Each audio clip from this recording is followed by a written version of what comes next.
I suddenly knew what drove me right there on the treadmill. I busy myself with small wins, thinking they'll move me forward, and quietly avoid the big wins that honestly scare me a little. What woke me up is realizing what I lose when I don't act. The weeks slip by, opportunities are wasted, and I can feel potential sliding right through my fingers. So, walking in place that day and getting nowhere physically, I did move closer to clarity about how to reach my dreams. For moms in medicine that feel stuck, this clicks. Are you spinning your wheels on busy work while those high impact tasks that could move you forward sit unchecked on your planner? This episode explores why we avoid the tasks that matter most and how reframing what we risk by not acting actually sparks momentum. Find the full transcript and bonus resources at inspiredmommds.com/80. You're listening to the Inspired Mom MDs podcast. I'm your host, Dr. Cindy Van Prague. I help physician moms and other high-achieving healthcare moms reclaim what matters most by taking back control of their time and energy so that they can thrive at work and at home.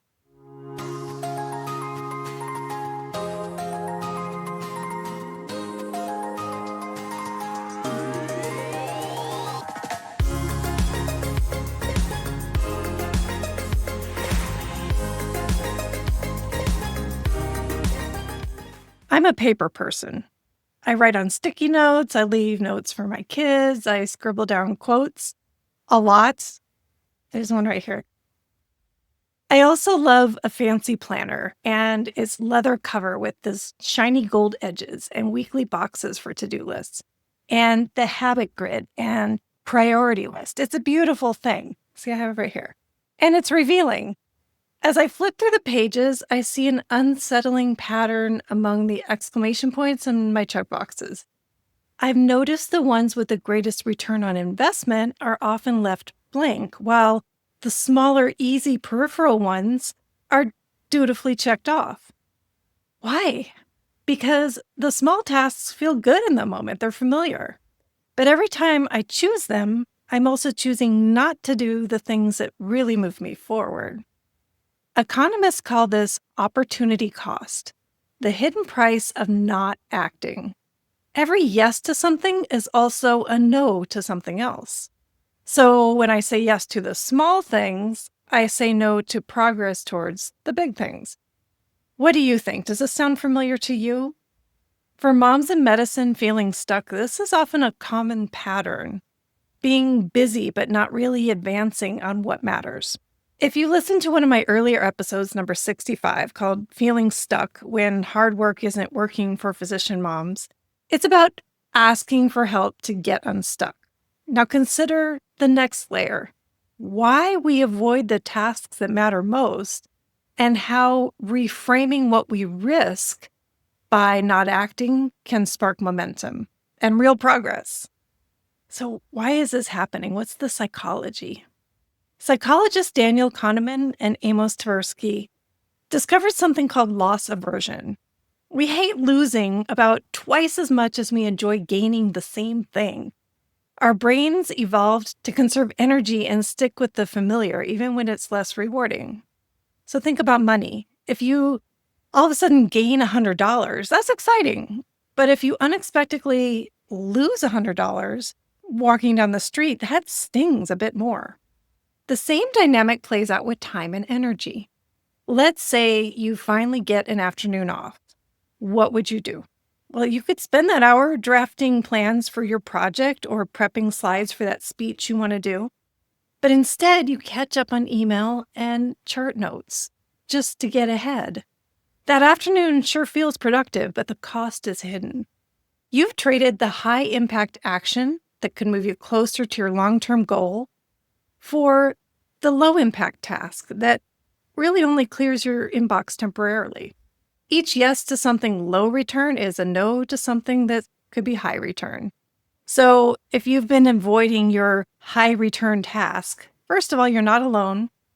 And second of all, it's not a moral failing, it's in your wiring. The good news is that moms in medicine feeling stuck can work with that wiring instead of against it. I'm going to share 3 research-backed ways on how to start acting on those important goals. One is to reframe your motivation. And you can reframe that by keeping loss aversion in your mind. Instead of asking, what could I gain if I did this? Ask, what am I losing by not doing it? For me, leaving my planner boxes unchecked is a loss. It's a lost day of momentum and a lost lesson from trying and a lost chance to really get closer to clarity. So I now choose to reframe my priorities to choose the high-win tasks first and check those boxes first. Remember the $100 bill example?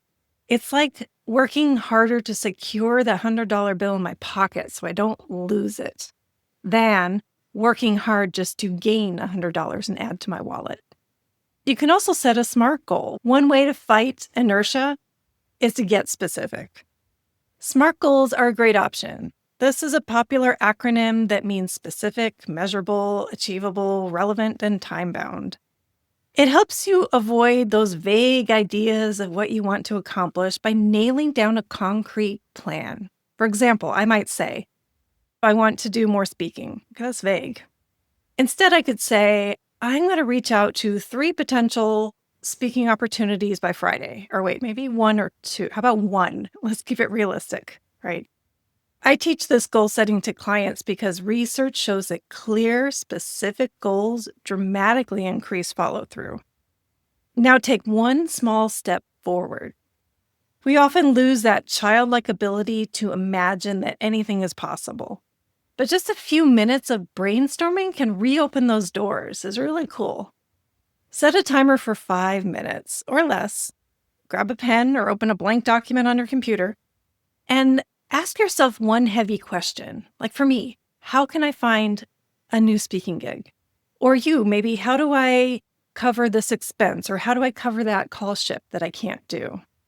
And then write down anything and everything that comes to mind until your timer goes off. And don't edit or judge. When the time's up, circle your top 4 or 5 choices, and that will help you narrow it down because too many options leads to analysis paralysis. So of those 4 or 5, pick one that really sparks an interest and excites you and that feels doable. Now, you know the phrase, you are what you eat. It's true. People have toxins and plastic in their bodies. But I've also heard some people say you are what you think. Well, this isn't literally true, but it's close. Neuroscience shows that repeated thoughts strengthen neural pathways. And over time, they influence our emotions and behaviors. The brain may also seek confirmation from the world that those thoughts we're having is valid. There is a way to interrupt this repetition. Cognitive behavioral therapy teaches a way to shift our thinking patterns. One way is called labeling and reframing. Here's how it works briefly. First, notice the thought. When a self-critical thought pops up, pause long enough to label it. For me, that might be, I'm not ready yet. I don't have my speech ready, so I'm not going to email anybody yet. And it's just like self-critical. I can mentally label this thought for what it is and create a little space and time. Then the next step is to name its effect. I can ask myself, what does believing this thought do to my motivation right now? Well, it kind of squashes it. The third step is to reframe or replace that thought. Pivot. Offer an alternative that's realistic but more empowering. So, for example, I'm not ready yet is my self-critical thought to, okay, I'm going to commit. If I have a deadline, I'll make sure I'm ready. This teeny pause and reframe pattern will strengthen new neural pathways and weaken the old ones because you're not using them anymore. I challenge you to try it, and you don't have to do it perfectly. Even catching a few thoughts a day will help begin to shift your mindset. Once you've brainstormed and shifted your thinking, it's time to pick one action, something concrete, a step you can actually see and measure, not just a vague intention. For example, if my long-term goal is to land a speaking gig, a visible action might be send an email to one potential event organizer, or draft an outline for that talk I have in mind, or if I have it, schedule a 20-minute practice session. The key is that I can point to it and say, I did this. It's something concrete. Action creates momentum and it'll reinforce your sense of progress. It's not about doing everything all at once. It's about moving forward in a way that you notice and can measure. Now, how about you? What is something that you've been rewriting in your planner month after month? Is it a dream, a project, a conversation you've been putting off? Take a fresh look at the opportunity cost of staying put. Ask yourself, what am I losing by not acting? Then pick one small, concrete action you can take today and make it SMART. Make it something you can measure and specific and something that's realistic and achievable. If it helps, tell a friend or family member or coach to have an accountability partner. And if you're like me, busy checking off all the small boxes and not advancing much on the big items, consider the idea of loss aversion.